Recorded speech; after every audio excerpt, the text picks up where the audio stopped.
Good morning. My name is Patrick Allen. I'm an interviewer for the Veterans History Project for the Library of Congress.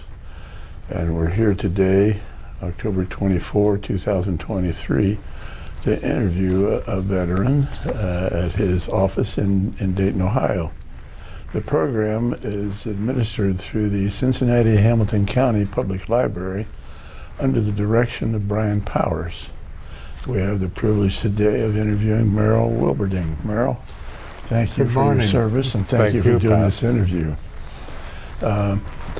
Before we get into your military service, I'd like to get into the background of the interviewee. So if you would tell us where and when you were born.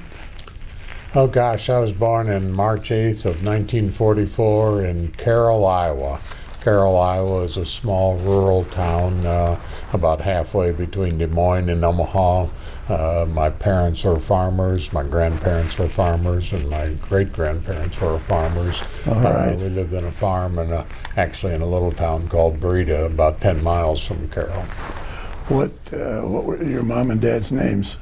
Dad was Anthony Wilberding, went by Tony Wilberding. My mother was Evelyn Girk Wilberding, went by Evelyn all the time. And there were 9 of us in the family. One of the interesting things is my grandparents came over from Germany, and my parents obviously were born in the United States. Neither of them went to high school, and we had 9 children in the family, and of the 9, 3 of us were able to go to college, and about half of them ended up farmers. So it's been a continuing family story.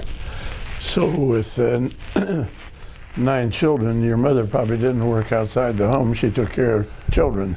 Every Monday was laundry, Tuesday was ironing, Wednesday was cooking. We had a gigantic garden it was so big we'd prepare it with a tractor, not with a spade and a hoe. And, oh, really? And then we canned vegetables to no end. We used to dump potatoes by the truckload or wagon load. We had a separate room in the basement for potatoes that would last for a year.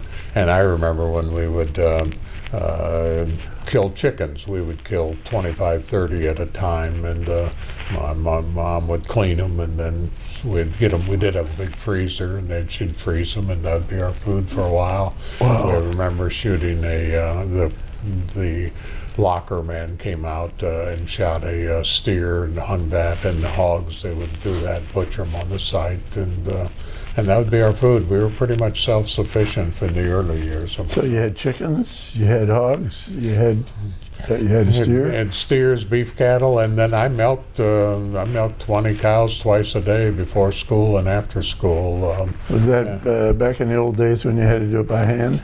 It started out when I was young, when we had about 5 or 6 cows I milked by hand in the barn. When I was about 10 years old, we built a milk house, and with an elevated thing, and we had diesel valve milking machines then. Okay. And we would do about 20 cows, and they had come through the line, and then we sold that milk, grade B. It wasn't class A, but we'd put it in these big, heavy cream cans. They were, at least 10 gallons. They were very heavy. You'd keep them in the freezer, and then they would pick them up once a week, I think. Okay. All right, so there were 9 children in the family? Yes. So let's go through those. The oldest one was Alice? The oldest one is Alice. Alice is still alive. She's 92 now. My sister Ivy was next. Well, let's go with Alice. What's her married name? Alice was Alice O'Brien, and it was interesting. Alice was valedictorian of her high school class. There were only 10 in the class. But she was valedictorian, but at that time, women didn't do that. And she went to a business school and ended up working for a title company in Carroll, Iowa, worked there 50, 70 years. Probably had the opportunity to buy it from when her boss first retired, and I think my grandfather would have financed it, and she just didn't think as a woman she should be doing that, you know. Dead wrong. I mean, she would have been great at it, but she did that she knew everything at the courthouse, still knows everything at the courthouse. Her husband, Bing, was he was a tree trimmer first, and then he worked for the city of Carroll, plowing the streets and general maintenance work in the city. Okay. The next one was Evelyn. Evelyn. And what was her married name? Yeah, she married Lonnie Kropp, and I remember that because they got married in 1951. I remember being at the wedding. He was home on leave from Fort Chaffee in Arkansas, and he immediately left to go to Korea. He spent the next year and a half, 2 years in Korea, was wounded there, and then came back in 1953. And he too was a maintenance man for the town of Breda. He would, you know, everything from mowing grass to cleaning the septic fields in the field, and just general maintenance of the town. What branch of service was he in? He was in the Army. He was a sergeant. I think he ended up as a sergeant. Yeah, he ended up as a sergeant. And one of the things I remember, of course, was when he got home, the first firecracker went off. He hit the ground. You know, you could tell that thing was very, very tough time. And the spelling of his last name was Kropf? Correct. Okay. And Evelyn passed away a few years ago? Evelyn passed away a few years ago. She had a stroke and then slowly got weaker. Wonderful, wonderful sister. We used to talk all the time. Then you have brother Donald? Brother Don was sort of the natural salesman. He never went to college.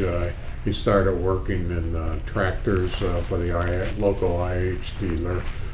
Working that, and then he eventually went to work for Firestone Tires in Des Moines, moved on very much different parts, lived in Galesburg, Illinois, kept moving up, and eventually became national sales manager for Dayton Tire and lived in Dayton. He lived a couple blocks away from me in the 70s.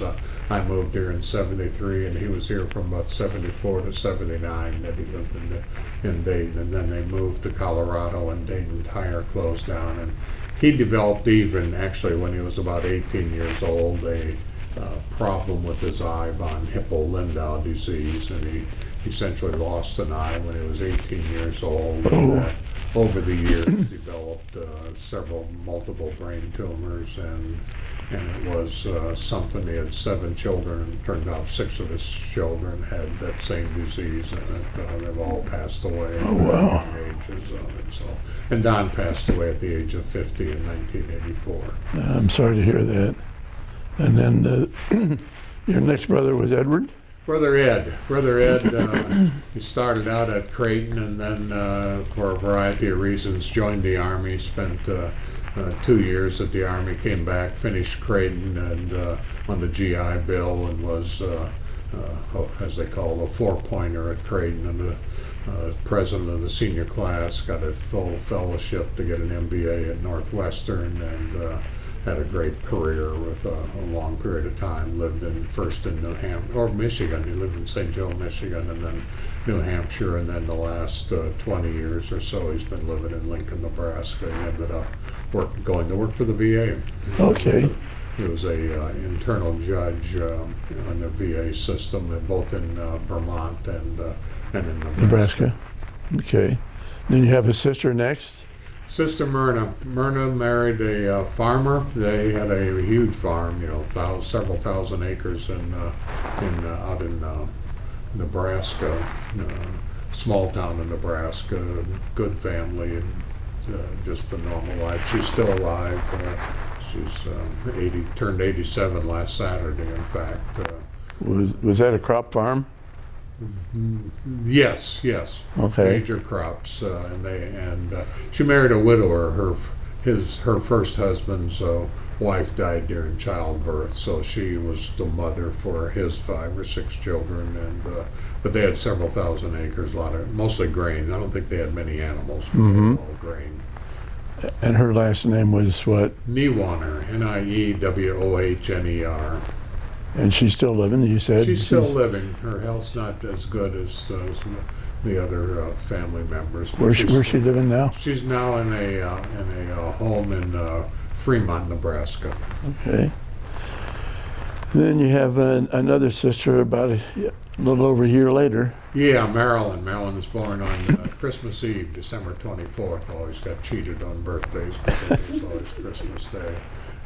Sal, too, married a farmer. They celebrated, their farm was a century, celebrated in Iowa as one of the century farms, been there many, many times on it. And Sal, unfortunately, also died at age 50 from ovarian cancer. But they had 7 children, all very successful. Just like my brother Ed, he had 8 children. They all had either PhDs, doctorates, or just incredibly well educated, as are all of Sal's children. Now you call her Sal. Was her real name Marilyn? Marilyn, yeah. How'd she get the Sal? That forever. I don't know. Never knew her other than Sal. Okay. And I've got her, she died in October of 91. Yeah. So she would have been only about 53. Yeah. Early 50s, very sad. Her children were still young at the time. Yeah.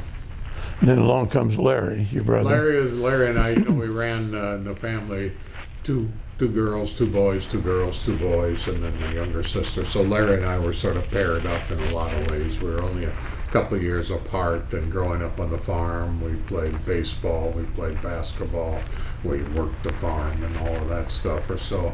And Larry was one of these natural athletes. He had a scholarship to play basketball for Creighton University. Played baseball. In some ways, he was a better baseball player than a basketball player. Just a supernatural athlete, and to this day, that's always been his love. So he got out. He's alive and well. He was 6'5", so I know his back bothers him, but he's generally fine now. He's been in Florida since 1965. Well, golly, going to Creighton, he would have been in Creighton in the late 50s. He was at Creighton in 59, 60, 61. In fact, I remember, because I was still on the farm, and they played at Dayton, and he sent me a postcard from Dayton. I still remember it, probably still have it. So probably played against you. I probably did play against him. Yeah, did. Yeah, for the Flyers. Yeah, he was a year behind, or a year ahead of Paul Silas, one of the great ball players that came out of Creighton, who went in pro ball for many, many years. I remember Passed him. away a couple years ago. He was a great player, Paul Silas. Yeah, Holy Paul cow. Silas, great ball player. And then after Larry comes Merle. Yes. And you were born? I was born March 8th of 44, and grew up on the farm early on. So Second World War still going on when you were born? Second War was still going on. One thing I'll say, I had 5 sisters. Every one of my sisters were in the military, and the 4 older sisters, all of their husbands were in Korea. Oh, wow. Yeah. All of them survived, obviously. All of them survived, yeah. Alice and Evie's husband, and both Myrna and Sal's husband they were all in Korea. All got drafted. Well, your younger siblings, they were all born and living during the Depression, but with your family being self-sufficient, you got along fairly well, didn't you?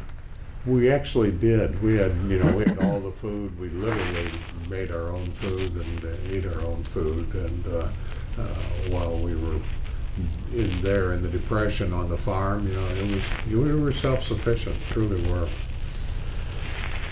So then, in '46, along comes Shirley. Now, was she known as Shirley? Yeah, she was Shirley. She was Shirley. And she and Myrna actually had their birthdays on the same day, so Shirley turned 77 just last Saturday. I chatted with her. She went to college in South Dakota, and ABD, all but her degree in biology, and taught at Mount Marty College in Yankton, South Dakota, and Vermillion, South Dakota, and they have 5 children. Where's she living now? She's in Yankton, South Dakota. Okay. Her husband, Bill, who was in the in the military, actually passed away from COVID. He got COVID before Oh. the first vaccinations were available. Oh, I'm sorry to hear So that. that was very sad, but got it and just couldn't fight it. Well, let me go back to Marilyn. What was her married name? She married Art Reif, R-E-I-F-F. Yeah. And Shirley, her married name? Genuine, Jennewein. Okay. So, where were you born? Were you born at home or in a hospital or where? I was born in a hospital, St. Anthony's Hospital in Carroll, Iowa. Although I will say, and I think all of the family were born in a hospital, and even the age on. One of the classic stories, my brother Ed, who was born in 1936, February 26th, one of the huge snowstorms. And we had a lot of heavy snowstorms in Iowa, but my mother got to the hospital on a horse and sleigh, crossed the field, Oh. didn't even take the fields on it because it was snowing that hard and there was just that much snow. So that's always one of the great family stories. Oh, that's a good one. That's a good one. Then, where'd you go to grade school? Went to grade school in Breda. I was in the town of Breda, Iowa, which had about 450 people there, and still got about 450 people there. All but one family were Catholic, and they were just. I don't even know how they survived. At the time, it seemed natural, but they lived separately, and there was no public school in it. Everybody went to the Catholic grade school and the Catholic high school, St. Bernard's grade school, St. Bernard's high school, taught by the Franciscan Sisters of Perpetual Education from La Crosse, Wisconsin, and I had all nuns. All through school, and turned out as I got older and older, I appreciated what a great education they gave me. It really was good. Yeah. My wife Mary is our camera person today, and she and I were taught by Franciscan nuns, so I can relate to that type of education. So, where did you go to high school? The same High school, same St. town. Bernard High School, yeah, and. How big was your high school class? High school, generally speaking, most of my siblings' high school, there were maybe 25 to 30. When it got to me, one of the neighboring high schools from Auburn, Iowa, closed, and those students came over. So my high school class jumped from maybe 25 to 40 or 44. I think we were officially 44 students in my high school class, although in all honesty, I think that counted 3 people who were there but never actually got a diploma. So, when you're in school, during your school years, in the summers, were you working on the farm? Working on the farm, and we did everything, obviously, baled hay, oats, combined oats, and worked in the fields. One of the uglier jobs we had every August was chopping cockleburrs. The cornfields we were fighting these cockleburrs and thistles, and I remember all 4 of us brothers would go through, and it would be early August, and the corn would be just tall enough that you'd have to wear a kerchief around your neck because the leaves of the corn stalks would chop you there. And it would be, it was early August in Iowa, so it would be in the mid-90s, if not hotter, and we would walk that all day. Oh, boy. Fields all day long with chopping knives. They were long corn knives. We called them corn knives, but they were about 30 inches long with a handle on it. Like a machete? Like a machete, and we did that all the time. Milk cows all the time, and slopped up. We had hogs, we had everything. We had chickens, cleaned the chickens. I learned how to clean out all the barns, and the cow barns were the best, and then the pig barns were really bad, but nothing was as bad as a chicken barn. Oh, really? Okay. Well, did you play sports? I don't know how. I did a lot of sports. As I said, my brother Larry was a superb athlete, and I was pretty decent. I actually had some basketball scholarships. In all honesty, I thought my brother, who played basketball, there was the pressures that were put on him. I wanted to study, and so I stayed away from it. But I played. I was like all diocesan, and there was a big part was the diocese, and we played. There were all these high schools throughout the diocese then, and so I was like all diocesan, and baseball all diocesan, basketball. Played every position except catching in baseball from one time or another, and then basketball. There were a couple. Roger Buxton and I were the two big guys, and like I said, I turned down a couple of junior colleges. Nothing really more than that. Roger ended up playing basketball for Al McGuire at Marquette and had a great career at Marquette. So we played good basketball, and it was a lot of fun. And Well, how did you work athletics into the work on the farm and school? They were long days. They were long days. Wow. We would do the chores in the morning, go to school, have our practices, get home at 6:30, do the chores, get in and eat our evening meal at anywhere from 7:30 to 8, and try to study. And do your studies after that. Yeah. They were long days. What was your normal getting to bed time during the school year?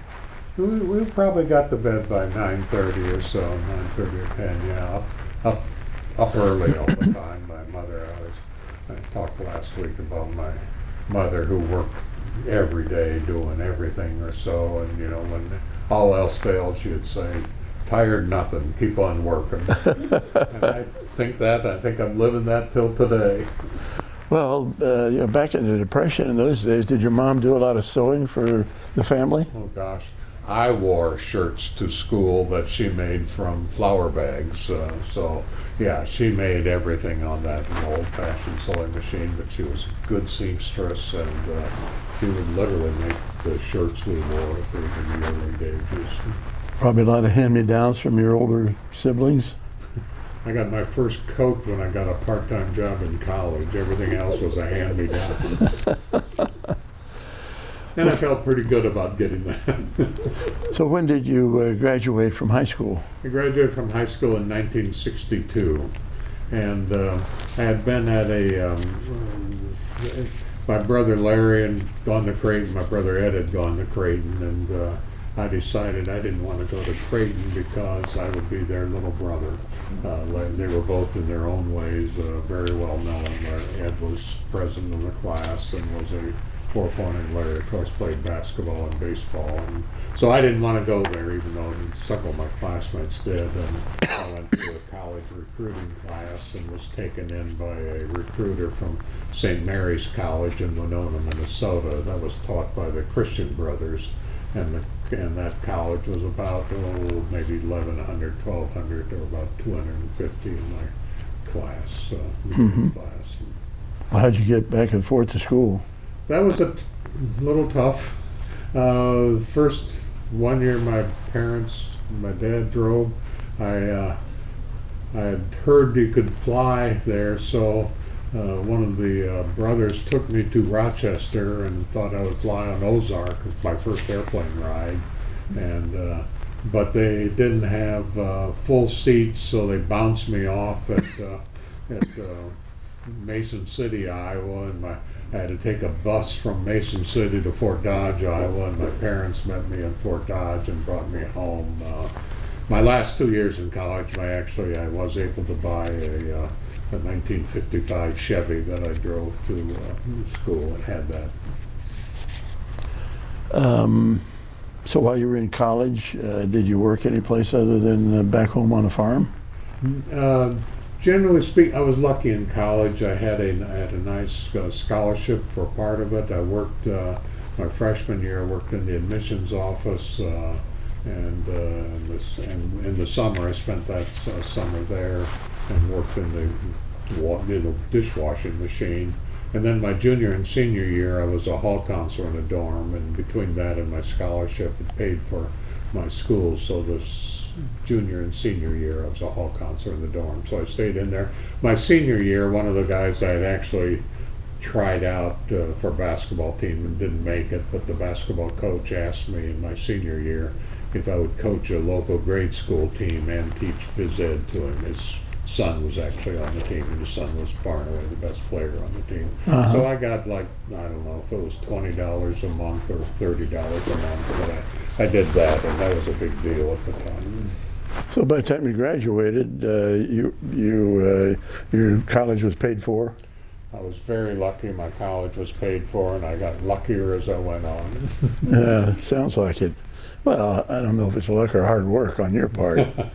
Sounds like hard work on your part more than luck. So when did you graduate from St. Mary's? Graduated from St. Mary's in 1966, and I would tell you, I had spent one summer at St. Mary's, but another summer I came home and I went to work for a plastering company, and I was a hod carrier, mixing the lime and the floor raw plaster, and worked on a convent in my hometown, but then they thought I had the knack, so I went with them all over Iowa, and we were in Decorah, Iowa, and a few other cities in northern Iowa, and we were doing I remember we were doing the ceiling of a church, and I had the hod carrier, which was this big bucket you put on your shoulder. Kind of V-shaped? V-shaped one, and it's full of liquid plaster, and then you'd climb the ladder to go up to the very top of that. And they would let me plaster, and they said, you might think about dropping out of school because you seem to have the knack for doing it. So that was one summer. Then, But after doing that for a summer, you knew you didn't want to do that for a living. I was very happy. I always studied better because I got back, and that was true when I graduated from St. Mary's. That summer I went out. My brother Ed was living in Vermont at the time, and he asked me to live with him. So I lived that summer, and I got a job with Mayflower Moving. So I moved furniture that summer. And while I thought it would be a back problem, it was a foot problem. It was just hard on your feet. It was one of the hardest jobs I ever had, and we were moving lots of faculty members with books, and I had a refrigerator chase me down a flight of steps once that I thankfully saved. But that was hard work, and but it really incentivized me to study when I got to school. I was very happy to get to school. Right. And at Notre Dame, I was very lucky. Notre Dame gave me a fellowship that not only paid tuition, books, but it gave me enough money for my room and board. So I never had to borrow a dime. I didn't have to work outside of the school. It completely covered all of my education expenses. Where did we get to Notre Dame now?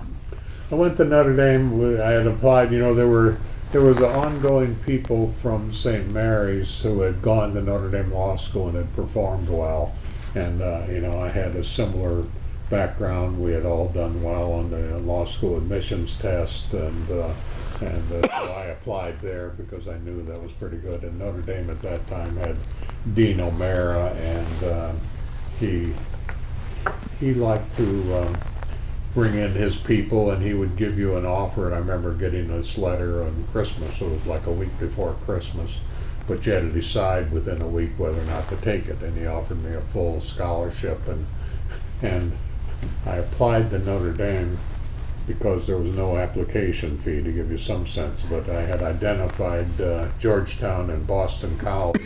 And I thought, well, I'd gone to Catholic grade school, got to college, I had to go to Catholic high school, so I never considered any of the other universities other than the Catholic law schools. But Georgetown was $20 to apply, and Boston College was $15 to apply, so I was holding off because they didn't have the money. And Notre Dame was free, so when he offered me a full ride, I never followed through with any other application. Well, you didn't have any other family in the law, did you, at that time? No. What drew you to wanting to be a lawyer? Yeah, as I said, I never met a lawyer until I was in law school, but what did happen when I was in grade school, my brother Ed was at Creighton then, and he always, and still to this day, always took a special interest in me. And he brought home 3 books, So You Want to Be a Doctor, So You Want to Be a Dentist, and So You Want to Be a Lawyer. Well, I didn't like the sight of blood, so I threw the first 2 books away. That was before I realized you could be a doctor like Steve Levitt, and I thought, well, I would have known that. But I read the book about So You Want to Be a Lawyer, and I was really fascinated by it. So in many ways, I decided, with no other relationship or connection or so, that I thought I would enjoy being a lawyer. And I thought that would be good. I was intrigued by it. And I just hoped that I would be able to get a law degree and get a job. I remember one of the things in high school, because knew I wanted to be a lawyer, and I thought, you ought to learn how to speak in front of people, and I was scared to death of that, so I made a compromise. I went out for speech, but I went out for radio speaking so I could speak behind the curtain and I didn't have to look at anybody. So that's how I got through my speech in high school. And then in college, of course, we had to take a speech course, and then, of course, later I was put into in the military. I spoke a lot, but that's how I got started. Okay, so you get out of Notre Dame in what, 69? 1969, and I had a 2S deferment then, and I was the class of 69 was the last year where you could use a 2S classification and finish your schooling. Students behind me, younger than me, were getting drafted right out of law school, and there was, this was the height of the Vietnam War and the height of the draft, and so I was able to finish my education and my 2S deferment, and but I certainly knew that it was coming, and in fact, within 2 weeks of graduating from law school, I had my draft notice to be drafted. And that was in the Army? I was in the Army, and like I said, I knew that was coming. So when I had worked in Washington, after my second year, I talked to a number of people out there and looked into a number of things, anything for applying the Coast Guard or the Army, and some people in the law firm there were very helpful. So I had applied for a commission as a JAG officer in the Army. And I looked at other ones, but never really filed an application. So when I got my draft notice, I did send a letter to my local draft board, and these were people that I knew. I mean, there was a small town draft board where sure, everybody knows everybody, and told them that I had done that and that I was going to be accepting that. So they said, okay, that's okay. You don't have to report on June 30th. You can report on your JAG offering. So. Right, so somebody that might be watching this interview 25 or 30 years down the road, what do the letters JAG mean? Yes, I had put in the JAG application, Judge Advocate General's Corps, which is that's the legal division in all the different services. They all have it, some more prominent than others, but they all have JAG officers who try cases, administer legal administration, and so on and so forth in the military. Well, tell us a little bit about your training and what went on early on in your JAG career. Sure. First, I tell you that one of the lucky things was I had a job offer from a major law firm in Washington, D.C., and I signed up to take the District of Columbia bar. But I grew up in Iowa, and I'd always heard going to school and growing up that the Iowa bar was just incredibly easy. And I thought, well, I got family there. They may well want to have me help them from time to time. And so I thought, well, I'll take the Iowa bar, but I always heard it was really, really easy. So I was studying for the D.C. bar, which was the fourth week of June. And I took the Iowa bar, which was the second week of June. And I never looked at anything. I flew out to Iowa on the day before the bar exam and saw some exam questions, scared the hell out of me, but I thought, well, here goes, and got into the exam the next day. It was at the University of Iowa, the old Iowa Capitol building at the University of Iowa. And the first thing they wanted to know was how many people were going to be at the lunch on Thursday to be sworn in. So I raised my hand, and the exam, the questions were very, very tough. They were typical law school exam or bar exam questions. But you hadn't studied a lick for the Iowa bar. Yeah, no, I hadn't studied a lick. The night before, one of the guys I knew at the Holiday Inn had a Martindale Hubbell Law Digest, and I read a little bit on Iowa that night. And I think what happened is, I think they looked at the essays the first day, and then they had write out by hand, not typing. I typed the other exams. But that one you wrote it out, and I think they took spot check the first one. You did that. I think you were okay. But I literally took the exam. It was all day Monday, all day Tuesday, all day Wednesday. But at Thursday noon, they had a big luncheon, and 198 out of 200 passed. And then 2 weeks later, you're taking the exam over in D.C.? Taking the bar exam then, and that was, results didn't come out till November, and only about 2/3 passed. But what that did do for me is I was admitted to the bar, and I could not have gotten a JAG commission without being admitted to the bar. So I would have not been admitted, and I may well have had to fulfill the 11 Bravo as a private in the Army on that. So that Iowa bar exam really saved your bacon, yeah. Yeah. So when you did get into JAG, did you stay there in Washington?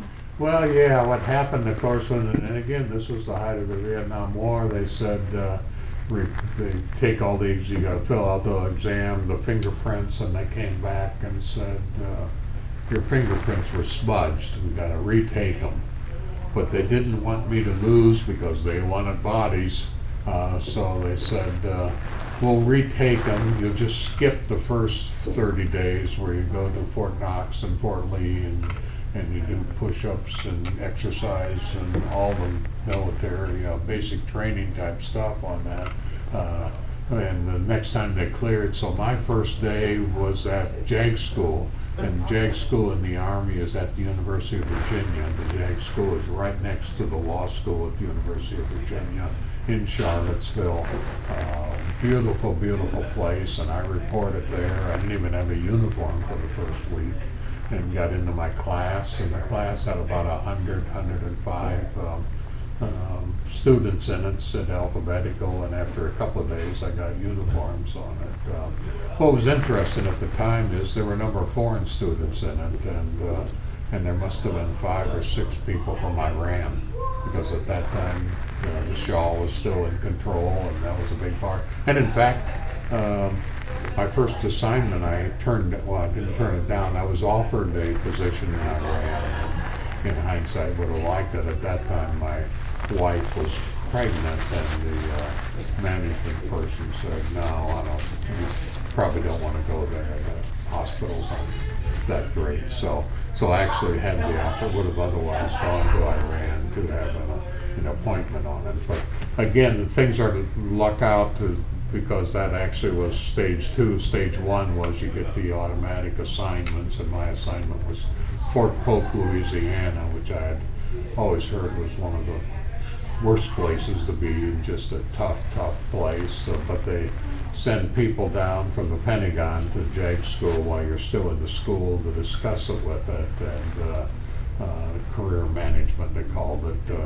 And they came down, and the guy looked at me, he says, you got a pretty good record, I don't want to do that. So he gave me 2 choices. He says, if you want to stay in Charlottesville, he says, I'll give you an appointment to be the editor-in-chief of the Military Law Review.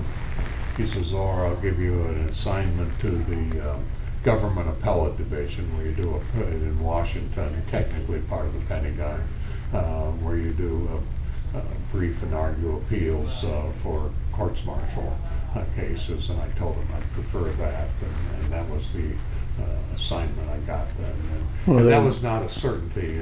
You were still within what they call the zone of going to Vietnam. As it turned out, I never was not going to Vietnam. Typically, if you were going to Vietnam, you would get the notice about 1.5 years into your 4-year commitment. I had a 4-year commitment as a JAG officer, and you would typically get it about 1.5 years and spend almost typically your 3rd year of your service in Vietnam, and then come back. But you took the government appellate job because you wanted to be doing more legal work than you were editing the newspaper. Yeah, I just thought it would be a more interesting thing. And the other thing was I had been living there, and I hadn't given up my apartment, so I could keep my apartment. So as it turned out, I kept my apartment. But more than that, I just thought that would be a much more interesting assignment. And it was, in fact. The Government Appellate Division had maybe 25 captains And across the hallway was the Defense Appellate Division with also 25 captains. We had our Government Appellate Division, we had 25 captains, and then initially we had a major as a supervisor and then a colonel. Major Pope was in charge of it first, and the overall boss of it was Colonel David Bryant. Colonel Bryant, actually I remember him very well. He was a West Pointer himself, Harvard Law School, and a good guy.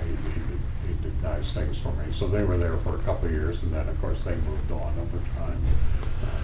Well, before we keep on with that part of your career, you mentioned being married. What was your wife's name? My wife and I say we're not married now, but my wife was Nancy. Nancy Heckert. She had gone to St. Mary's at Notre Dame, and we had 2 children while I was in the service. Both of them were born at Bethesda Naval Hospital. As I said, they were concerned about the hospitals in Iran, so I stayed there. And as it turned out, it was a very good thing because she had preeclampsia, and she was in the hospital maybe 2 weeks before her oldest daughter was born. But they were both born at Bethesda, a wonderful hospital, and as you know now, that Bethesda Naval Hospital is still physically there, but it's called Walter Reed now. Okay. When I was in the service, Walter Reed was a completely separate facility in the District of Columbia, and that did not enjoy a great reputation at the time, but Bethesda was wonderful. So you met Nancy where, in Virginia? No, I actually met her when I was in law school. She was at St. Mary's. Okay. Oh, okay. That's just right across the street from the Yeah, campus. right across the street. Yeah. So during high school, did you have any girlfriends, or did you not have time for that with farming and sports and studying? Yeah, I didn't really have girlfriends, in part because my dad never gave me the car. So it was pretty slim. What's the first car you remember your dad having?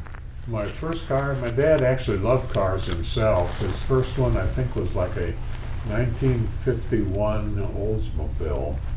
And the car, one of the cars I remember most was he had a 1953 Buick Special, and it had a beautiful blue bottom and a white top. And I remember it in part because, as I said, my brother Ed, after his freshman year at Creighton, was fighting this and fighting that, and went off and joined the Army.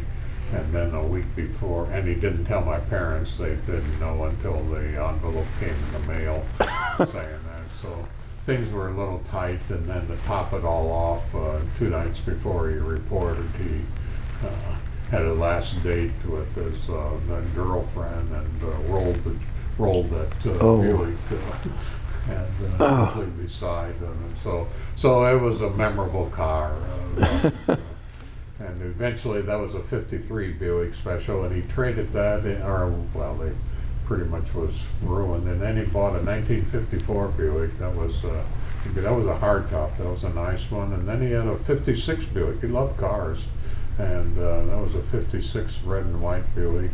And then a few years went by, and my brother Ed by then had graduated from Creighton, and he was getting married, and he had met his wife at Creighton, but she was from Maine, and the wedding was going to be in Maine, and my dad was going to drive out to Maine, and he bought a brand new Ford 500, red with a white top, with, I remember, 2 rear aerials, which were a big deal at the time.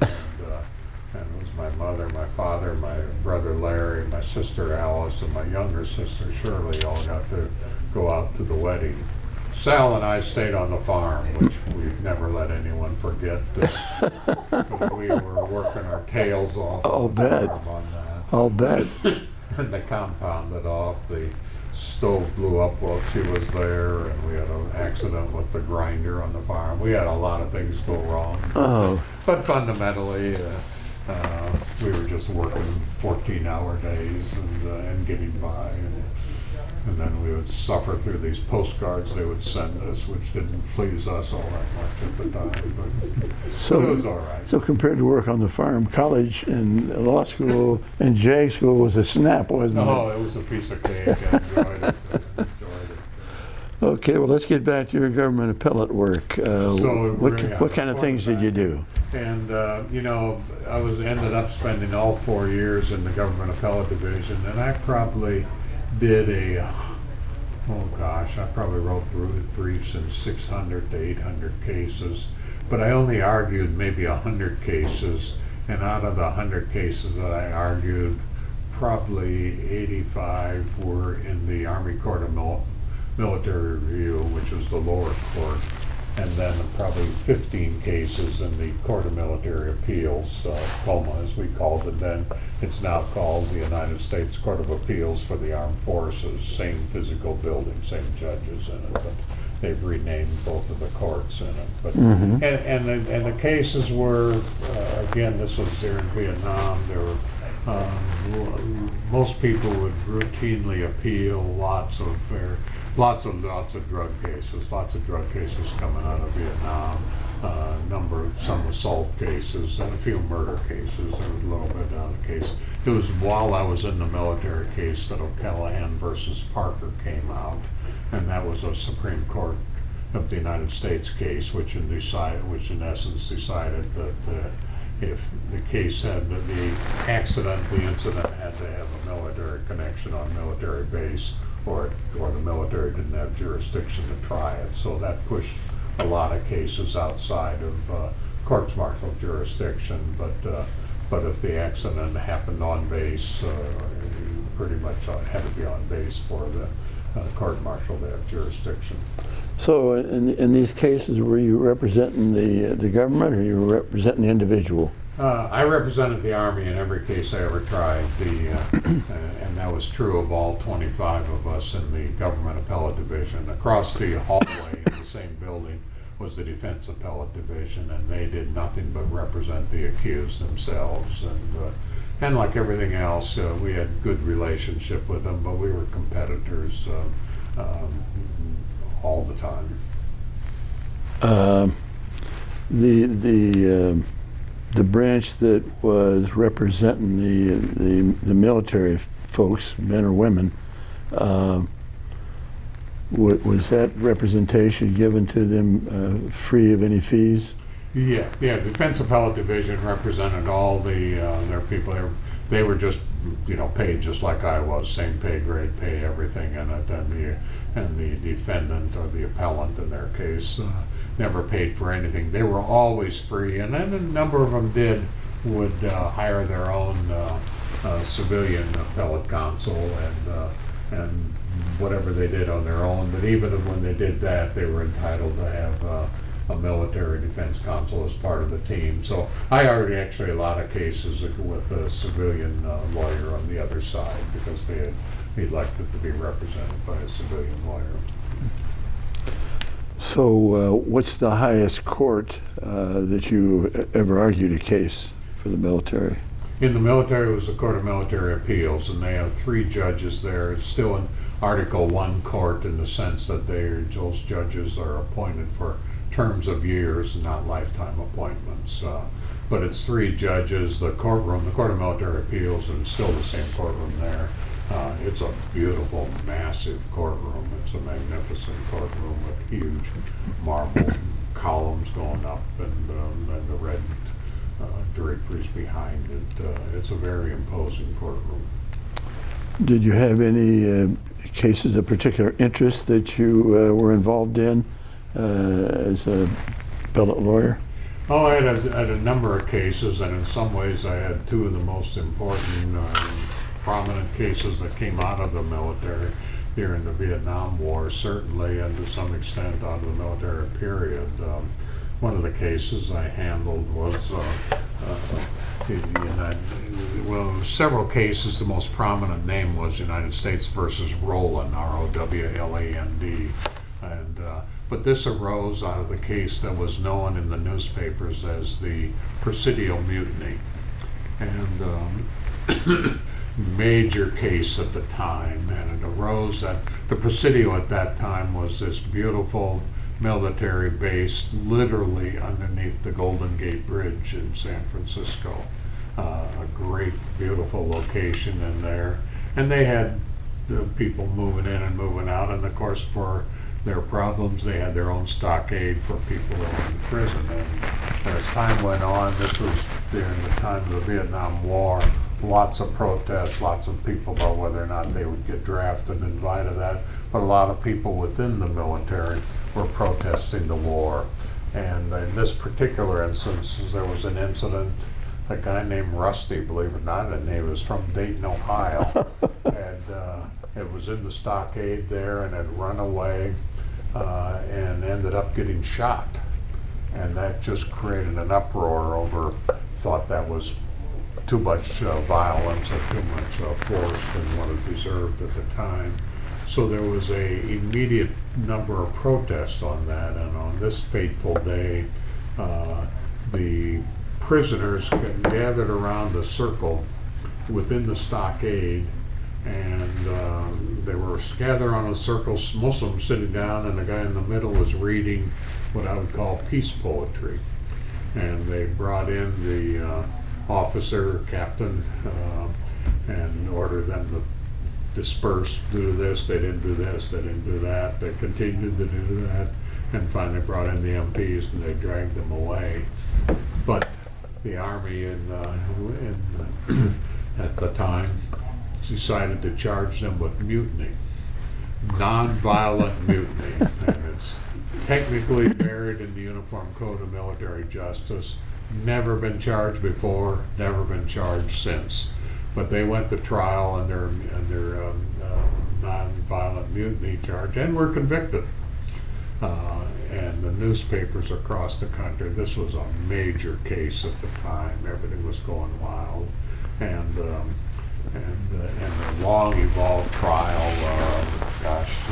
The stacks of the transcripts were probably 6 inches to 8 inches high, or long legal transcripts in it, and one, I will say first, in 4 years of the Army, 4 years in the JAG Corps, 4 years in the Government Appellate Division, I was never told how to present a case, never at all.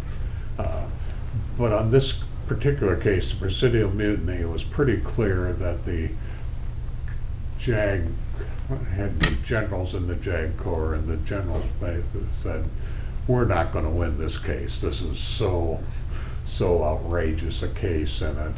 And the only thing they told me was, we would normally, the case comes up, it gets docketed in the Army Court of Military Review, and the defense files a brief whenever they file it within their time frame. Once the defense files their brief, we in the Government Appellate Division would have 30 days to file it. And it wouldn't be at all unusual for us to ask for an extra 30 days, even occasionally an extra 30 days after that 90 days.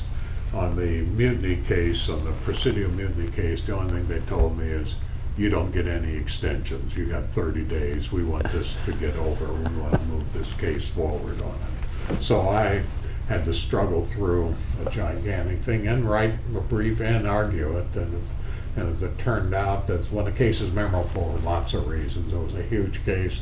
On the other side, from the Defense Appellate Division, was a captain named Paul Saunders. And Paul was generally regarded as the best lawyer in the Defense Appellate Division. He was editor-in-chief at the Georgetown Law Journal and the Law Review on that stuff. And to give you some acceleration on it, when Paul got out of the military, he went to work for Cravath, Swaine and Moore in New York, had a wonderful career. And just as it happens, last Friday night I was at a dinner at the law school, University of Dayton Law School Advisory Council, and they got 15, 20 people there.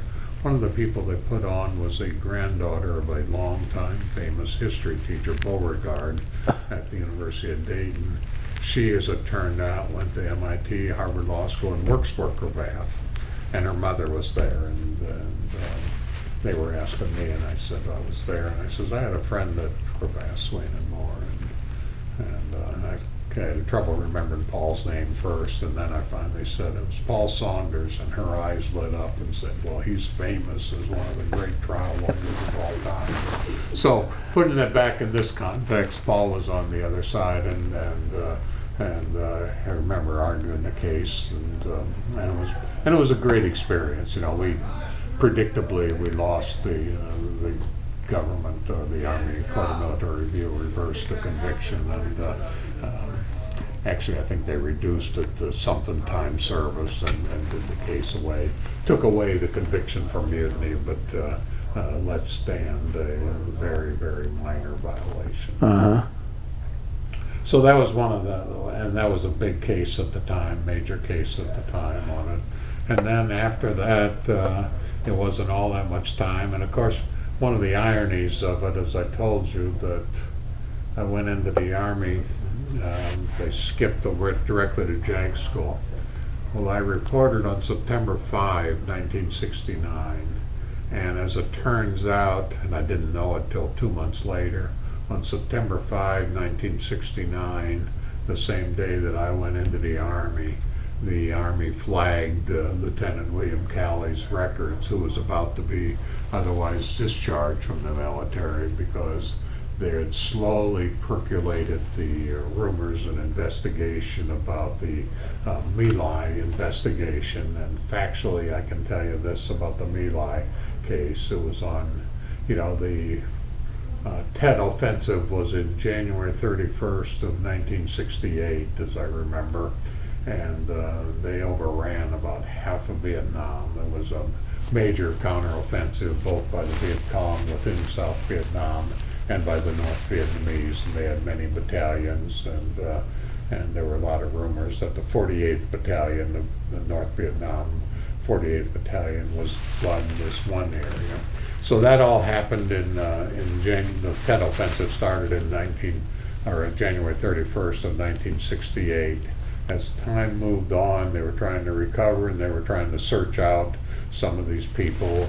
And in early March, the Meritorious division was going to pursue what they thought was a hotbed of North Vietnamese, and the Captain Ernest Medina was in charge of Charlie Company within the Meritorious division. How do you spell Merical? Merical is Americal.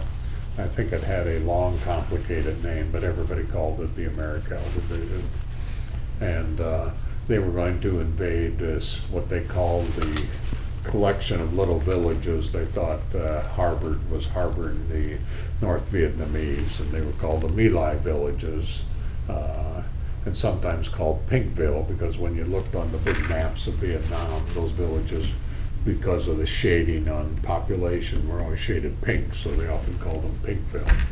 So they were getting ready for a search and destroy mission, and there was a meeting on March 15th, the night before the mission, where they were talking about that. And when it got to the trial, lots of discussion about who said what and what was said and what wasn't said. But in any event, that was the night before. And then on the next morning, the different platoons of Charlie Company went out to go for it, and one of the platoons was Lieutenant William Calley's platoon. He had about 15 people in his battalion. They went out, and Calley adored Medina. Thought he would have walked off the wall for him. He was just really followed him on it. So he was a real gun-ho, hadn't done well in school, had flunked out of school, and but he wanted to be a soldier. Probably wouldn't have, when I look back, and in my opinion, he probably wouldn't have even made OCS at any other time, except this was Vietnam and they needed officers, they needed everybody, they needed military people. So he got into OCS and became a first lieutenant. So that's Officer Candidate School? Officer Candidate School, and then ended up in Vietnam as head of this platoon company. And they go in with the helicopters and they land close to the village, and they start clearing the village.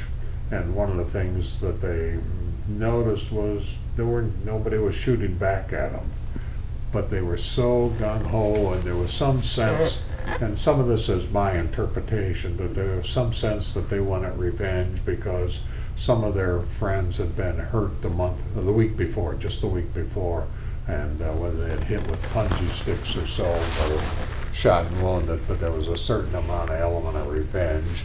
And then there was a general feeling at the time that Vietnamese weren't people like Americans, and they called them it was the mere gook rule that was informally bandied about all the time. It was, you don't always think about it in those terms now, but at the time that was a very common term that was used. So they got into the village and they just started shooting randomly at anything that moved, whether it was people, whether it was animals, birds, whatever, and they also started burning, putting fire to all the hooches. Hooches was their term for what we would call a shack, hat made of straw, almost where they lived in it, dirt floor and all that stuff, and they started burning them, and then they started gathering up in two different groups, one group in a ditch and another one off to the side there by the trail,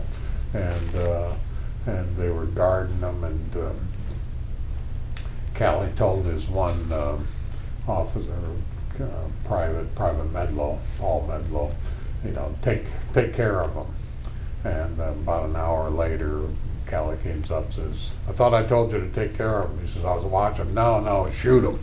And so Medlow actually picked up and this is his own testimony on the CBS. Started shooting on it, and he literally got physically sick. He couldn't do it anymore and stop. And then Callie, the testimony was that Callie then picked up the gun and started shooting them all himself. And that continued on both on the trail and on the ditch. And there were two different groups on it. They even stopped and had lunch during the time in it. And again, the thing that I always thought, because this continues to be a major case, and I always followed the common sense rule in this case, because besides Medlow, there were probably 3 or 4 other privates, whose name I'm struggling with right now. They refused the order. They refused the order to shoot. They said, "No, I'm not going to do it. You want to shoot them, that's your problem, but I'm not shooting them." And I always did that as the common sense rule. They had the common sense on it, because as you see later when Callie went to trial, he was trying to say that this was war, this was this. He was entitled to do that and defend it. And I look at those and say that that's not how it was. And all you have to do is look at the character of those people. So, and then when it all was said and done, they wrapped it up and went back and they wrote a mild report about reporting so many North Vietnamese killed and this, that, but they had no weapons to report because there weren't any weapons there.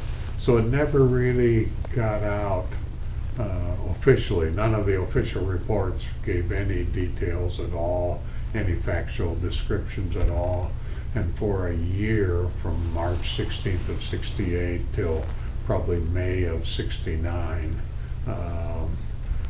it is what I would call percolated.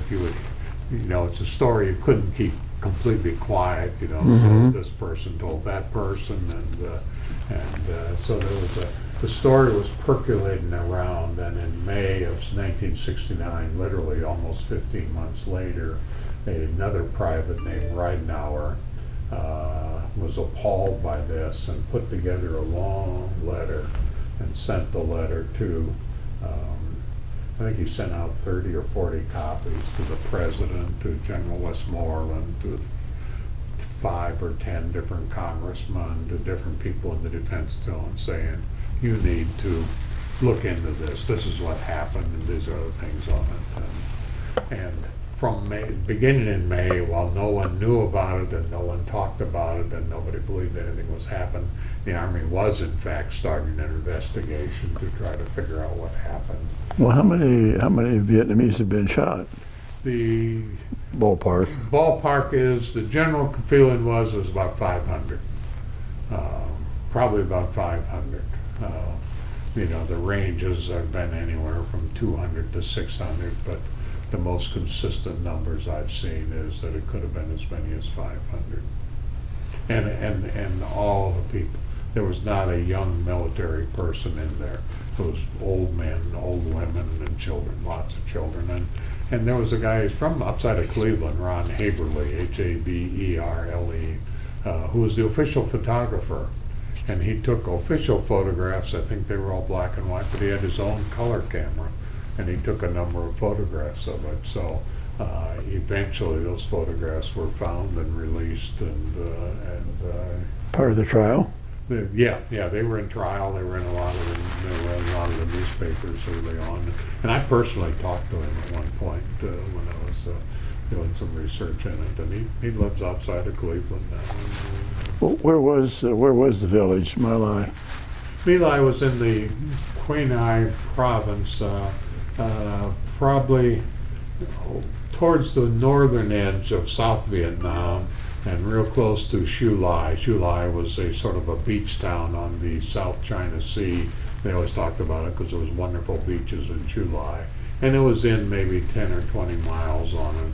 And there were a couple landing zones dotted. Landing zone Dottie was the major one that they would use the base in it, and that's where they were. Charlie Company was encamped there to prepare for all this. And these were, they call them landing zones, but they were many bases. I mean, they had a perimeter fence. They had chow places. There was pretty much permanent places in it besides the place where enough place for their helicopters, and there would have been a number of helicopters there, maybe 15 or 20. So where was the initial trial held? The initial trial was he was when he got back, he got assigned to Fort Benning. So he was in Fort Benning, Georgia, and when his charges, when the charges were preferred, his records got waived on September 5th, and he was on holding pattern on it. That was all at Fort Benning, and they continued with it. It continued to be quiet until about November, and then the one writer got the story in it, and it hit all the newspapers. It was on the cover of Time magazine. It was on the cover of Newsweek magazine, his picture. And at that time, those were the major sources of news. There weren't any other ways. This was pre-internet, pre-anything else, and Time and Newsweek were the two major news. They were both on the cover in November, and that's when the newspapers really hit everything on it. And then they started preparing. The trial was going on forward on it. That was 70. Oh gosh, that investigation continued to go on because the trial itself didn't start until late 70 and ran into 71. Did you see the trial court-martial judgment was in April of 1971. One of the things that hit me was we were in the government appellate division, and the judge there who was going to try the case was Reed Kennedy, Colonel Reed Kennedy. And we had had a number of cases, and Reed, one, this is a huge case, and two, Reed would often get cited for allegations of error. So the government wanted to make sure that he was protected and taken care of. And they took somebody, actually, who was at the next desk, Ed Hieronymus was his name.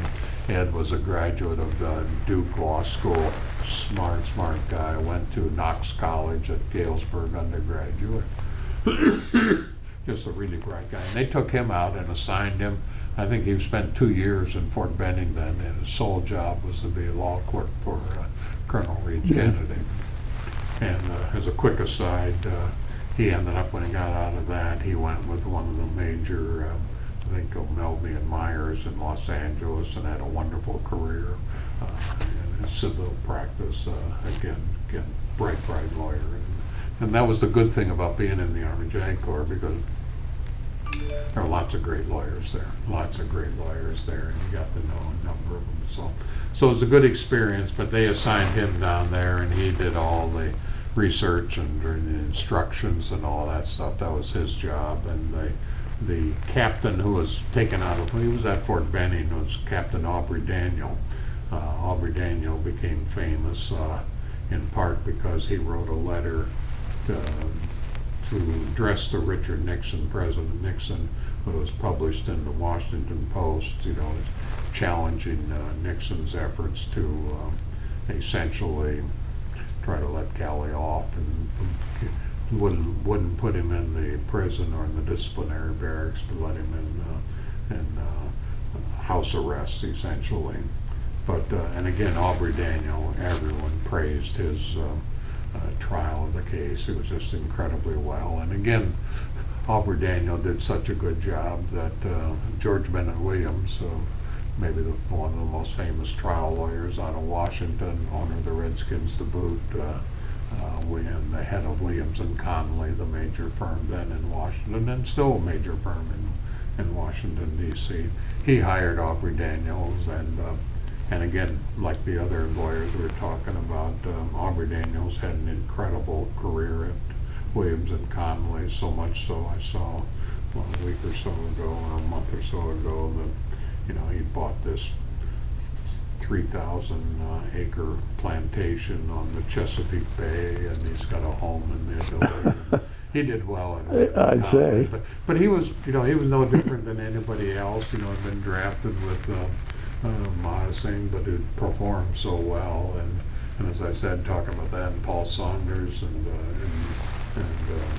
Dave Hieronymus, these were lawyers that were in many ways like a lot of other ones, but they got put in the right positions, in good positions, and performed well, and carried that success to very successful careers. Well, how long did that trial last? The trial lasted a long time. I want to say Talking weeks or months? It was months. I think it was three. I'd lay ballpark it at about 3 months. It could have been 3 to 4 months. And again, it was a court martial, so the jury, if you want to call it that, was a group of officers. So he got convicted. He was convicted, and the dispute he was charged with, 100 or so. Came out. The conviction was of 20, and I don't know where they got the name 20 or so, but the actual conviction language was they convicted him of unlawfully killing 20 people. All right, so then he gets the appeal filed, and where do you come in? He filed an appeal, and at trial, Callie was defended by a major. Major Raby was the major who was defending him, JAG, the corps officer. But he also was being represented by George Latimer. George Latimer had been the Supreme Court Justice in Utah. He had also been on the Court of Military Appeals. So he had a long reputation as a military record and an appellate court judge. So the two of them was on the team. When the appeal came up, George Latimer stayed with the case, continued to deal with it, and then the new captain, Houston Gordon, was assigned to the case. And again, Houston and I were good friends. We played basketball together. We still correspond to this day together. And as a quick sidelight, I'll get back to this, but jumping forward on it, Houston Gordon ran for the U.S. Senate in Tennessee. He was from Covington, Tennessee, and gone to law school in Tennessee. Ran for the U.S. Senate in 1996 and lost to the senator who was a TV star from Tennessee. He lost to him on it.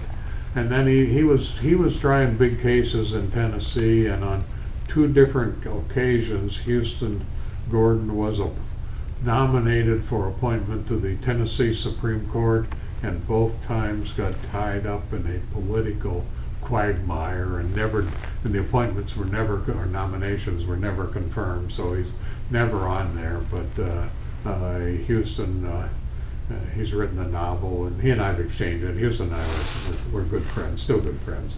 Anyway, he was the appellate counsel, and they spent a long time writing the brief on it. And part of the stuff was going on as Congressman Hebert was running a congressional investigation, the Hebert report on it, and they were investigating things. Well, and that was going on, started immediately when the trial or the massacre was discovered. So when it got into trial, there was all kinds of efforts to try to subpoena those reports, to subpoena the testimony from the Hebert report. So there were lots and lots of legal issues besides whether or not the evidence was sufficient to convict. There were lots of it on. So they spent a lot of time to put together a. Well, did the Hebert report, did any of that stuff get admitted at trial? Never got in. In fact, I should have brought down. I have my brief upstairs, the case of the brief I wrote in it. And my brief is 250 pages or so. Really? So, but that the Haber, and that was I did a lot of work on that particular issue on it. But so anyway, he filed it, and then we had it, and I worked with a team. I and Bob Roth and Doug Deichler worked on the case to get it ready for the appellate hearing. And again, there was major issues at that time. Oh gosh, trying to think of the guy on CBS. He was the Pentagon correspondent at the time. He used to call me all the time. He did the TV show on Sunday for many years after that. Were you the lead attorney on the appeal? I'm sorry? Were you the lead attorney on the appeal? I guess there were a couple of us had equal leads, yeah. I mean, I argued a big chunk of the case, and then Bob Roth argued a chunk of the case. So, What was their basic defense or basic claim of error in the trial? mostly it bordered on the claims that almost hearsay, because there really weren't many witnesses there that were there. You know, one of the things that happened was, Medlow had clearly shooting all these other people.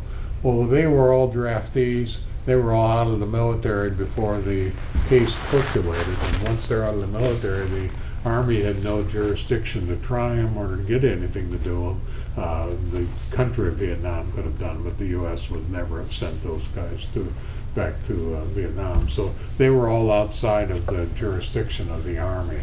And then there were a lot of procedural issues, a lot of issues on instructions for it, and so it was obviously a complicated case, and they did a good job.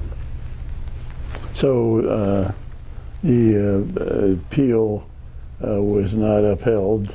The appeal was not upheld. The appellate hearing itself, I mean, it was a big day, and the appellate oral argument was like all day. I think we started at 9 or 9:30, and we broke for lunch, and then continued the argument in the afternoon. And As opposed to most appellate courts, you've got a real tight schedule. Yeah.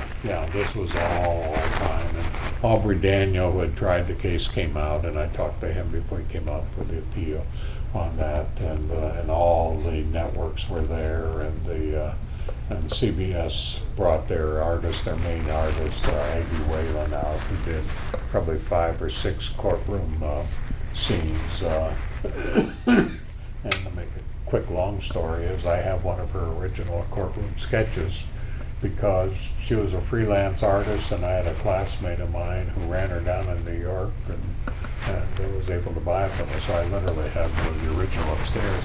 But the other thing that happened is, Vanderbilt University then, and I think still does, was more easy to describe then, maintained a record of the news of ABC, NBC, and CBS in their library. And you could go back to this day and rent anyone. So the hearing on all those 5 courtroom sketches, by the way, the one I bought, she tore the rest of them up. Oh, so you're the only I one. got the only one, and those are real popular now, at a time that they weren't popular then, but she let her, because one of them in the afternoon, it was just me in her sketch on it, but it shows up on the TV, so you could go back and rent it, and you could watch the film and take pictures off of it. So I have reproductions of it, but the original one is there. But Aggie Whalen was famous. She got an Emmy for the John Mitchell trial, and did a lot of books. I was on a cruise with Morton Dean, who was a convention speaker, and ended up having dinner with him, and he said he worked with Aggie Whalen on some books he's done, famous newscaster. So.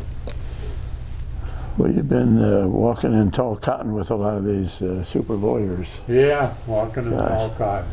That long. So you spent 4 years in the appellate division, and then did you have a chance to stay in if you wanted to? Yeah, it was interesting, as I said, we had 25 captains, and it was originally a major and a full colonel. They were losing people, and then it was 25 captains, and one captain served as the executive officer, and the lieutenant colonel was the chief of it, not even a full colonel. But some of those people that I dealt along, it was interesting. When I was in JAG school taking classes for 2.5 months, one of my teachers was William Suter, then Major Suter. Major Suter eventually became Judge Advocate General, 2-star general, and when he retired from the Army, he became the clerk of court for the U.S. Supreme Court. And he was the clerk of the U.S. Supreme Court for probably 20 years. And in fact, in that capacity, was asked to speak at the University of Dayton Law School's graduation a couple years ago. And I reconnected with him. Actually, I met him at the airport and took him to lunch on it. But going back to the other people, when I had worked on the Cali case, the boss at that time was Lieutenant Colonel Ron Holdaway. Well, Ron Holdaway also became 2-star general and Judge Advocate General, just a great guy out of Wyoming, and wonderful guy.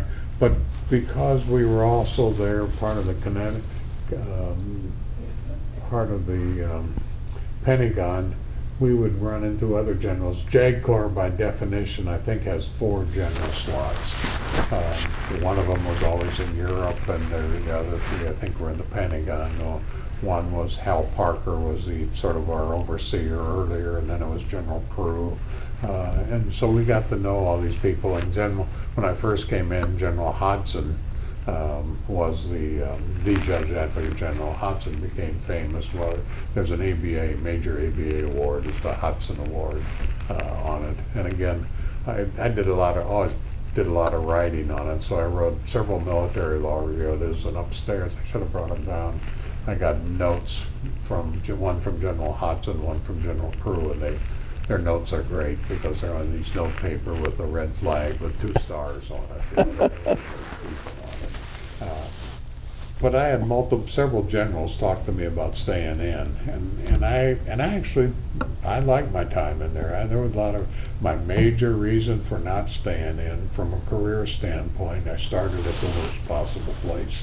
I should have been in the field. I should have been in Vietnam. I should have been trying courts-martial cases and then come up. So the fact that I started in the appellate division was not a good thing from a career standpoint, and that had a lot of weight in my mind when I decided not to stay in. But there were lots of things I liked about the military. What was your rank when you got out? I started as a captain, and I went out as a captain. And my other regret is that I didn't stay in the reserves. Okay. I really wished I had.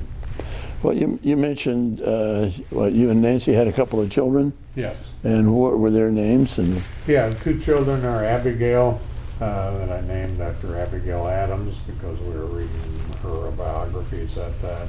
And my son is James, grandest son. And James was after Nancy's uncle who had helped her financially, and then grandson was the name of Nancy's cousin who had been captured and died in Andersonville in the Civil War. He was in the 103rd Illinois Regiment, and we still have maybe 20 of his letters, original letters that he had written while he was in the Civil War, and then there's a little dagger type picture of him. So those were their names. Neither of them wanted. Nancy and I separated over years. She became a lawyer and had a very successful career in her own right. But neither of the children wanted to be lawyers. They said they didn't. Neither. They said we don't want to live like that. And my daughter Abigail teaches English at Upper Arlington High School in Columbus. She went to Purdue and Ohio State, and she's been at Upper Arlington High School for 25 years. And she has 3 children. Claire, who graduated from the John Glenn School and now is on the staff with Congressman Mike Turner. Leo, who is a sophomore at Cornell University. He wants to be a lawyer. He's committed to going to law school, so we flipped the generation there. And then Frances is a senior at Bishop Watterson High School in Columbus and wants to be a costume and dress designer. She sews all the time. My son James is never married. He's had a long-term relationship with Catherine Coase. He went to Notre Dame, and when he got out of Notre Dame, he got a Fulbright to study in Germany. And while he was in Germany, he met the first winner, Catherine Coase, who's a German lawyer, and they've had a 20-year, 25-year relationship now. James spent 2 years on his Fulbright at Bielefeld University in Germany, but then had a full ride to get a PhD at the University of Chicago. Got his degree there. Taught at Williams College in Massachusetts for 4 or 5 years. Then taught in England at the University way up north, and then since then, first was in Dusseldorf at Bochum University, but for the last 3 or 4 years is the chairman of the Ancient Philosophy Department at Humboldt University in Berlin. Humboldt is the biggest university in Germany, and it's just a marvelous thing. He's published 6, 8 books, all published by Oxford University Press. And Does he speak German? he speaks, and in fact now he struggles to think of the word in English when he talks to me. Oh, really? But this is my friend Susan Elliott now, we were on a cruise and we were trying to connect, which we've done on a number of times, where we would meet in this city or that city, all wonderful cities all over Europe, and we were going to do that in Copenhagen, but because of COVID, everything got changed around, and by the time it came on, the week we were in Copenhagen for that, James was a scholar in residence at Princeton University in the U.S., so we missed each other and didn't do it. But yeah, he's has a wonderful career. Great.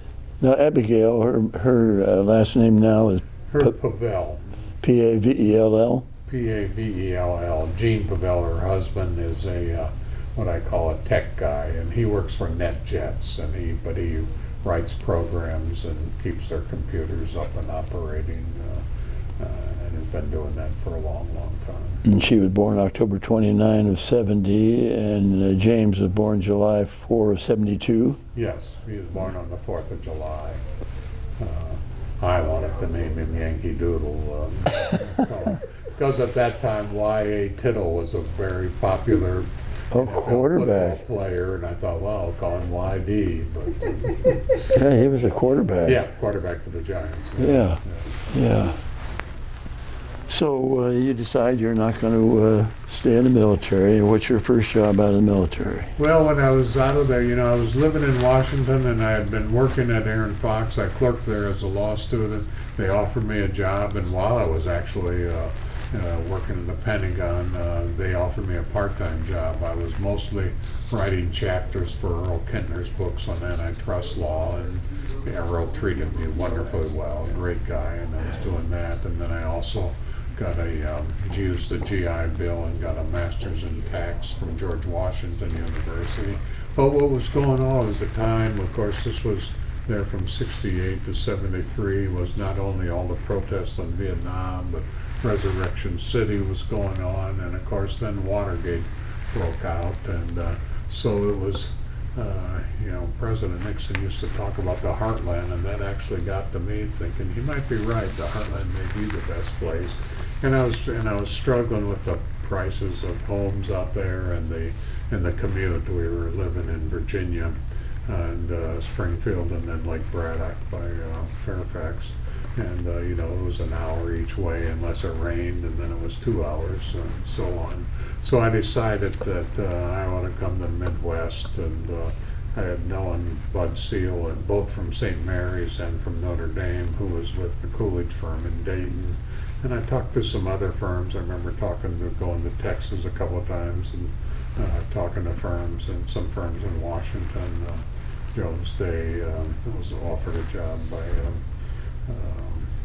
Welch Pogue, who was then the managing partner of Jones Day in Washington. So I had lots and lots of opportunities, and at that time Coolidge had 80% of its work was representing publicly held companies, and to me it looked like a New York practice in the heartland, and I knew Bud at the time, so that's why I decided to move to Dayton, and I started work here on June 25th of 1973. And I've been here ever since. I'm now 50 plus years at Coolidge, and it's been a good career for me. And it's been our great pleasure to have you. So your master's at George Washington was in tax, Yes. and then you got an MBA at University of Dayton. Yeah, that was the good part about the GI Bill. The GI Bill paid for all of the masters in tax from George Washington. I got the Dayton, and I thought, well, I got all these GI Bill benefits, and I wanted to. I always wanted to get an MBA, and I wanted to get more about finance. And I looked at both Wright State and UD, and I picked UD just as when I was in Washington, a lot of people were getting LLMs from Georgetown and George Washington, and I picked George Washington. Well, here I picked University of Dayton to get an MBA, and again, the GI Bill actually paid for more than my tuition. They had me classified as a full-time student, and it was great. Again, I went there because I wanted to get as much finance background as I could. I had to take some other courses, of course, but I was really trying to get finance to get it more grounded in it. And then time moved on, 20 years, and the internet came out, and the distance learning came out, and I was really curious about learning on the computer and how that would work.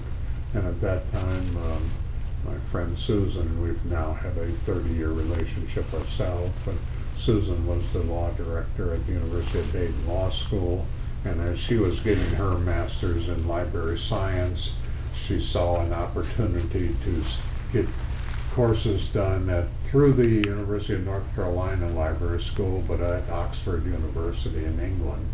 And she asked me if I wanted to go along, and I said that, and I saw that I could sign up and take the courses, and if I did this, and this, I would get credit. So there I am sitting with 6 hours of credit towards a master's in library science, and I thought, well, I hate to waste those, and I'm real curious about the system of education on computers, and I found and there are several programs out there. I found the program at the University of Wisconsin at Milwaukee, who charged for their master program residents. You didn't have to pay an out-of-state tuition on it, and I took all the classes online. I had to go to Milwaukee only once to take the comprehensive exam. And I did it over a 3-year time period, and this would have been 2004, 2005, and 2006. And what struck me was how much better it got each of those 3 years. And of course now it's light years above what it was then or so. But I was amazed that we would have these classes and you would get assigned to committees or groups, and I'd be in a group of 4 or 5 people, and to my surprise they were all over the country. And you actually got to know them. You got to know their personality. You got to know it. It was my biggest surprise of taking online courses that it actually worked, and the teachers worked. There were some times where I could talk directly to the teacher, and other times it was, you watch and take notes and do it. So that was all changing, but it was getting better every year on that stuff. And the other thing was it actually helped me because I understood more about research and how things were designed and structured. So in many ways it helped me improve my research skills as I continued to practice law. So very rewarding. Well, how long did it take you to get your MBA at University of Dayton? I think that was a year and a half, maybe 2 years.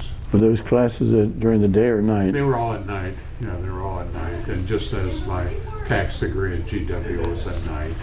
And of course, the best part about the GW program was they had all these adjunct teachers that were famous practitioners that were teaching, so you had some real opportunity to see some great people. So you've been here at Coolidge since '73. What kind of what kind of work have you concentrated on? Has it been tax or has it been a lot of other things?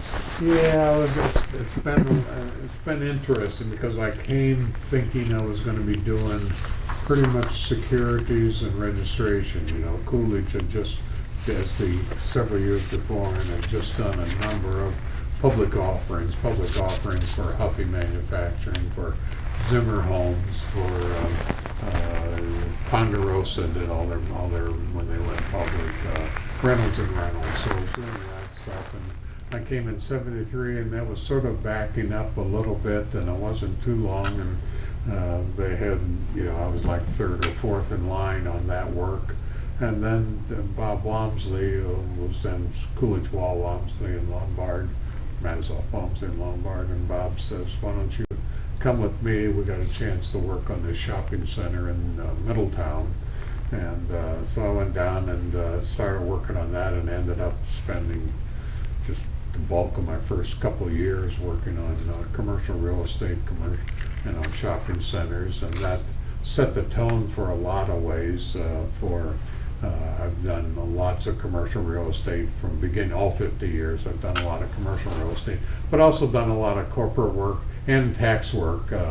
I ended up arguing 3 tax cases before the Ohio Supreme Court, and I think that's more Supreme Court cases than everybody else in the firm put together. So it's you know, it's just a unique way, the way the cases come up in the tax world on it. So that's been great, and it was more like, you know, my old stomping grounds, doing appellate work. Enjoyed that. Right. And then I've done a lot of other things. I got into banking at Germantown. I'm the chairman of the board of the First National Bank of Germantown now, and had a relationship that goes back with them for actually 40 years, and I've had a 40-year relationship with the Meritorious Priest and Brothers. I was first hired by what was then the Cincinnati province in 1980 by Brother Bernie Plager, and then in 2002 they asked me to if I would do all the legal work to combine the 4 provinces, the New York province, the Cincinnati province, the St. Louis province, and the Pacific province, sometimes called California, sometimes Hawaii. And so I did that in 2002, put them all together, and I continued to be general counsel for the combined Meritorious province of the United States. And I now have the dubious advantage of being their library of knowledge, because they have mandatory turnover. But I've been there for 4 years, so they keep coming after me. Really? And then over the time, I've done a lot of work on nonprofits, charitable work here, but that helped me. I was asked to do the same combination to combine the Dayton Philharmonic, the Dayton Ballet, and the Dayton Opera in 2012. So my experience with the Meritorious was a huge help, and we put that organization together, which is now the Performing Arts, Dayton Performing Arts Alliance. And so it's nice to see that work, and nice to know that I was able to contribute to that. So, and it's been anything and everything in between. What I tell people, several things, is what I liked about after 50 years of practice of law is no 2 issues have ever been exactly the same. And I've always had the chance of saying, wow, I've never seen that before. Yeah. It's a nuance that I'm sure you appreciate too. I sure do. But in addition to all your paid for legal work, you also have been real good in the community, pro bono, and involved in a lot of community things, and I applaud you for that. Yeah, thank you. And that's all been, it's been very rewarding. I've been, whether it was I was on the opera board for a while, I was on the Human Race Theater, I've been a long time Muse Machine. I'm sort of still on the Muse Machine, not officially, but just today I get that, and the Inventing Flight Committee in 2003, and now I'm working on the 2 different important committees. One is the committee, we're trying to put together a honor park for the Medal of Honor winners, and we've just about got all the money raised. It'll be on the just on the west side of the 3rd Street Bridge, in that new area. It'll be kitty corner from the airplane that's there. And it's going to honor the 31 or 33 Medal of Honor winners from the Dayton area that we've developed a list for. So pretty excited about that. Great. And also working similarly on the committee to put a permanent memorial in the Oregon district to memorialize the mass shooting there on August 4th of 2019. So those are 2 important nonprofit projects where I'm contributing now and working on it right now. And the Oregon district is just on the east side of downtown Dayton. Side of downtown, Yeah. the old part of the city that's had a major comeback over the last 30 or 40 years. Yeah. A popular place, but a nice place. So what kind of service medals did you get in your military? I got, obviously, everybody got the National Defense Service Medal. I got the Army Commendation Medal. And then, and I think because of my work on the My Lai and the Lieutenant Calla case, I got the Meritorious Service Medal, which is rare for a captain to get at the time. So honored to get that. Well, congratulations on that. Mary, you've been watching and listening. Do you have anything you want to ask Merle? I've just enjoyed every second of it. And I do love the Catholic grade school. That's where we went. Yeah. There's something there. Yeah. Oh, I look back and marvel. Even when I was in college, I thought, all these, and 2/3 of my college class had gone to big high schools in Chicago. I thought, I'm better prepared. They are. Yeah, Mhm. yeah. And that was back in the days when you had the blackboard and the chalk and the eraser and And the ruler. yeah. Right? And Yeah. the ones with the Oh, yeah, absolutely. And one of my dad was never very good at picking us up right when school was out, so we would often sit outside of the school from 3:30 till 5:30. Oh wow. And then those times when I got to 6, the nuns would bring us in and give us an orange or something. Oh, how Yeah, So jeez. we got to know, but then I still marvel at the education those nuns gave. They were really, it was really good. So do you get back to Iowa very often? I still have my sister Alice is still there. She's 93. I have some nephews and nieces that are in Iowa, and Sal's husband Art is he's in his high 80s now, but he's okay there. And then my brother Ed is in Lincoln, Nebraska, and then my sister Shirley's in Yankton, South Dakota, and my other sister Myrna's in Fremont.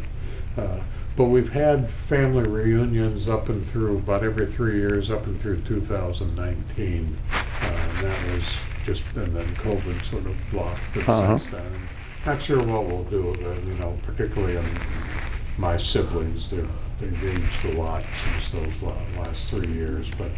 But I do get back there. I certainly plan on, I've already have my memorial stone there. I will be born in a place smaller than this room with myself, my father, my grandfather, my great-grandfather will all be Super. In the same cemetery. Super. Super. So I had a question for you. Oh, how much of the old farm is still left? Well, the farm itself is still there. My dad sold it, and of course sold it for